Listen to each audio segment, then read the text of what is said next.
അസ്സലാമു അലൈക്കും വറഹ്മത്തുള്ളാഹി.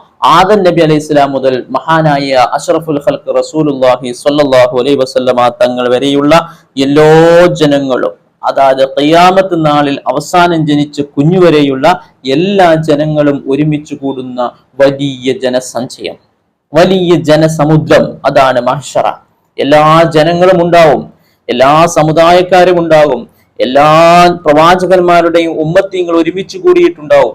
അങ്ങനെ ഒരുമിച്ച് കൂടി നിൽക്കും എന്നൊക്കെ ഇങ്ങനെ മഹ്ശറയെ പറ്റി ഇങ്ങനെ പറയുന്ന സമയത്ത് ഹബീബായ റസൂൽ കരീം സ്വല്ലല്ലാഹു അലൈഹി വസല്ലമ തങ്ങളോട് ചോദിച്ചു, അല്ലയോ റസൂലെ, ഇത്രയും ആളുകൾ ആദം നബി അലൈഹി സ്വലാത്തു വസ്സലാം മുതൽ അങ്ങയുടെ സമുദായത്തിൽ ജനിച്ച ഏറ്റവും അവസാനം ജനിച്ച കുഞ്ഞുവരെ ഒരുമിച്ച് കൂടി നിൽക്കുന്ന മഹ്ശറ മുറ്റത്ത് വെച്ചുകൊണ്ട് എങ്ങനെയാണ് നബിയെ തങ്ങളുടെ സമുദായത്തെ തങ്ങൾ തിരിച്ചറിയുക എന്ന് ഹബീബായ റസൂൽ കരീം സ്വല്ലല്ലാഹു അലൈഹി വസല്ലമ തങ്ങളോട് ചോദിക്കപ്പെട്ടു.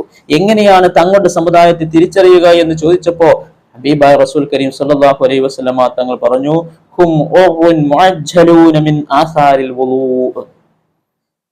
ഹും ഉർഉൻ മുഅജ്ജലൂൻ മിൻ ആസാരിൽ വുളൂ, വുളൂഇന്റെ അടയാളങ്ങളെ കൊണ്ട് കൈകാലുകൾ വെളുത്തവരായിരിക്കും അവർ.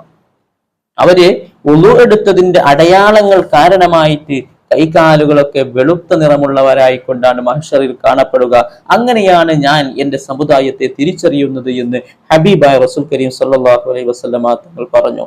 അപ്പൊ നമ്മൾ വുളൂ ഉണ്ടാക്കുമ്പോൾ അതൊക്കെ ഖിയാമത്ത് നാളിൽ നമ്മെ ഹബീബായ റസൂൽ കരീം സ്വല്ലല്ലാഹു അലൈഹി വസല്ലമ തങ്ങൾക്ക് തിരിച്ചറിയാനുള്ള ഒരു അടയാളമാണ്. റബ്ബ് സുബ്ഹാനഹു വ തആല നബി തങ്ങൾ തിരിച്ചറിയുന്ന നബി സല്ലല്ലാഹു അലൈഹി വസല്ലമ തങ്ങളുടെ ഉമ്മത്തിൽ നമ്മെ ഉൾപ്പെടുത്തി അനുഗ്രഹിക്കുമാറാവട്ടെ. പ്രവാചകർ സ്വല്ലല്ലാഹു അലൈഹി വസല്ലമ തങ്ങൾ തിരിച്ചറിയുന്ന സമുദായത്തിൽ അള്ളാഹു നമ്മെ ഉൾപ്പെടുത്തി അനുഗ്രഹിക്കുമാറാവട്ടെ. നബി തങ്ങളുടെ സമുദായത്തിന്റെ ആ മുഅജ്ജലൂന മിൻ ആസാരിൽ വുളൂഇൽ നമ്മുടെ വുളൂഇനെ ഉൾപ്പെടുത്തി അള്ളാഹു അനുഗ്രഹിക്കുമാറാവട്ടെ. ആമീൻ. ഇൻഷാ അല്ലാഹ് മറ്റൊരു വിഷയവുമായി അടുത്ത വീഡിയോയിൽ കാണാം. അസ്സലാമു അലൈക്കും വറഹ്മത്തുള്ളാഹി തആല വബറകാതുഹു.